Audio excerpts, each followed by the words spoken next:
ঘটনা নাম্বার 11। এই ঘটনাটি ঘটেছিল আমার এক নানা ভাইয়ের সাথে। নানা ভাই ছিলেন একজন রিকশা চালক।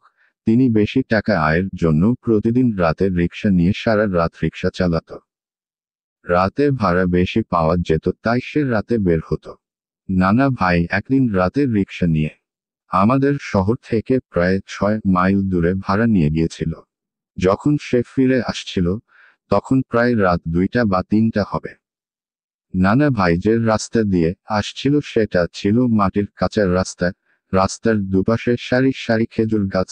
চারদিকে সবকিছু যেন নিস্তব্ধ হয়ে আছে, কোথাও কোনো মানুষ নেই। নানা ভাই তার রিকশার নিচে ঝুলিয়ে রাখা হারিকেনের আলোয় পথ চলছে।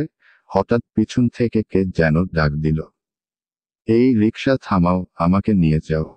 নানা ভাই রিকশা থামিয়ে পিছনে তাকিয়ে দেখে এক সাদা লম্বা জুব্বাওয়ালা তার দিকে আসছে। নানা ভাইয়ের সামনে এসে জিজ্ঞাসা করলো, ভাই সামনে একটি কবরস্থান আছে, আমি সেই কবরস্থানের খাদেম, আমাকে ওই কবরস্থানের গেটে নামিয়ে দেবে, আমার খুব উপকার হবে। নানা ভাই লোকটির দিকে ভালো করে তাকিয়ে দেখল। সুন্দর চেহারা, মুখে সাদা লম্বা দাড়ি, হয়তো কোনো আল্লাহওয়ালা হবে। তাই সে তাকে রিকশায় উঠতে বলল। লোকটি রিকশায় উঠার পর নানা ভাই তাকে বলল, ভাড়া কিন্তু ডাবল দিতে হবে। তখন লোকটি কোন কথা না বলে চুপ করে রইল, যতক্ষণ পর্যন্ত কবরস্থানের গেট না পেল। লোকটি নানা ভাইয়ের সাথে একটি কথাও বলেনি। কবরস্থানের গেটে আসলে লোকটি নানা ভাইকে বলল, তুমি এখানে দাঁড়াও, আমি এখনই আসছি। তাই বলে সে কবরস্থানের ভিতর চলে গেল। কিছুক্ষণ পর একটা বস্তায় কি যেন নিয়ে ফিরে এলো। নানা ভাইকে বলল, তুমি আমাকে যেখান থেকে নিয়ে এসেছো সেখানে রেখে আসো। অনেক রাত হয়েছিল, তাই নানা ভাই লোকটিকে বলল, আমি আর যাব না, আমি বাড়িতে যাব, আমার ভাড়া দিয়ে দেন। তখন লোকটি একটু যেন রেগে গিয়ে বলল, তুমি চলো, আমি তোমাকে অনেক মূল্যবান কিছু দেব। এই বলে লোকটি নানা ভাইয়ের হাতে কয়েকটি সোনার কয়েন দিয়ে বলল, এটা নাও, পরে আরো পাবে, আর চলার পথে পিছনে একবারও তাকাবে না, তাহলে তোমার ক্ষতি হবে। নানা ভাই কিছুটা মনের মধ্যে ভয় অনুভব করতে লাগলো। তারপর ও নিরুপায় হয়ে লোকটিকে রিকশায় বসিয়ে গন্তব্য স্থানে যেতে লাগলো। কিছুদূর যেতে নানা ভাই তার পিছন থেকে একটা অদ্ভুত শব্দ শুনতে পেল। মনে হলো কেউ যেন পিছনে বসে কিছু খাচ্ছে। সে আওয়াজটা অন্য রকম, নরম আর চিবালে যেমন শব্দ হয়, কর্মর কর্মর, কর্মর কর্মর, এমন একটা আওয়াজ নানা ভাই শুনতে পেল। অনেকক্ষণ ধরে নানা ভাই শব্দটা শুনছে, তাই পিছনে কি হচ্ছে দেখার জন্য তার মন ব্যাকুল হয়ে পড়ল। তখন নানা ভাই লোকটির নিষেধ করা কথাটি ভুলে গেল। নিজেকে সামলিয়ে ভয়ে ভয়ে সে পিছনের দিকে তাকিয়ে দেখল কি ভয়ঙ্কর দৃশ্য। তার পিছনে বসা লোকটি আসলে মানুষ নয়, সে একটি ছোট বাচ্চাকে চিবিয়ে খাচ্ছে। এমন এক ভয়ঙ্কর দৃশ্য যেটা চোখে দেখার নয়। হঠাৎ লোকটি যখন বুঝতে পারল নানা ভাই তার বাচ্চা খাওয়া দেখে ফেলেছে, সে এমন ভয়ঙ্কর রূপ ধারণ করল যা দেখে নানা ভাই ওই জায়গাতেই ভয়ে পেয়ে অজ্ঞান হয়ে পড়ে থাকে। রাত শেষ হলে ওই এলাকার কিছু মানুষ নানা ভাইকে হসপিটালে ভর্তি করে। খোঁজ নিয়ে আমাদেরকে জানায়, কিন্তু এর কিছুদিন পর নানা ভাই মৃত্যুবরণ করে। আর ওই লোকটির দেওয়া সোনার মোহর আর কোথাও খুঁজে পাওয়া যায় না। ঘটনাটি ভালো লাগলেই সাবস্ক্রাইব করে সাথে থাকুন।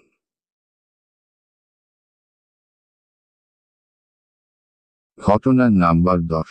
এই ঘটনা ঘটেছিল প্রায় 30 বছর আগে।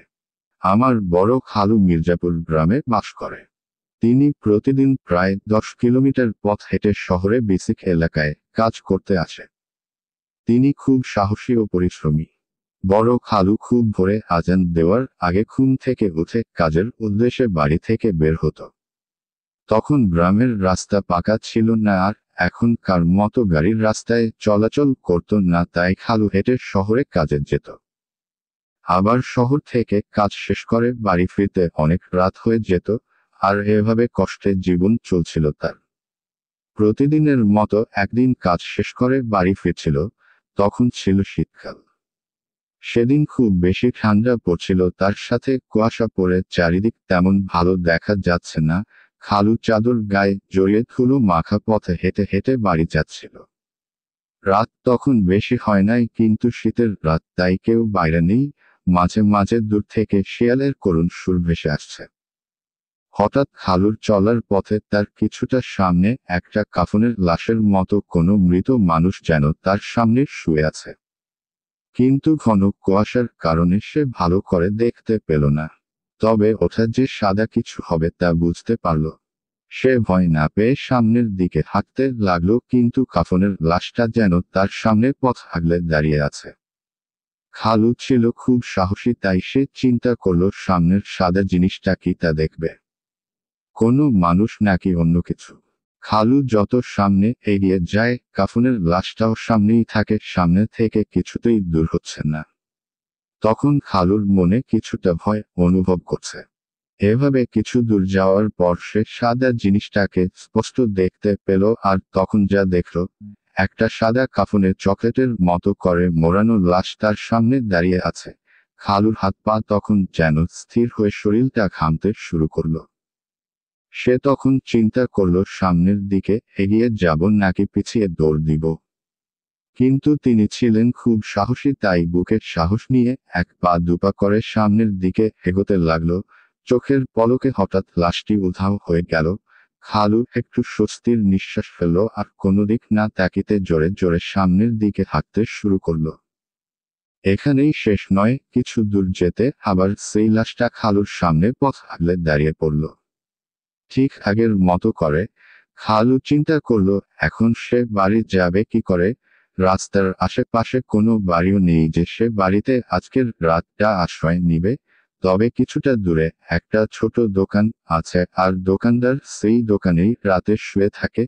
তাই সে চিন্তা করলো যেভাবেই হোক ওই দোকান পর্যন্ত তাকে যেতেই হবে। দোয়া কালেমা পড়তে পড়তে যখন দোকান পেয়ে গেল, দোকানদারকে জোরে জোরে ডাকতে শুরু করলো। খালুর ডাক শুনে কিছুক্ষণ পর দোকানদার দোকানের দরজা খুলে বেরিয়ে এলো, আর খালুর উপর রাগান্বিত হয়ে বলল, এই লোক এত রাতে ডাকাডাকি করছেন কেন? খালু তখন বলল, ভাই আগে আমাকে আপনার দোকানে আশ্রয় দেন, পরে সব আপনাকে বলছি। পরে দোকানদার খালুকে সেই রাতের জন্য তার দোকানে আশ্রয় দেয়।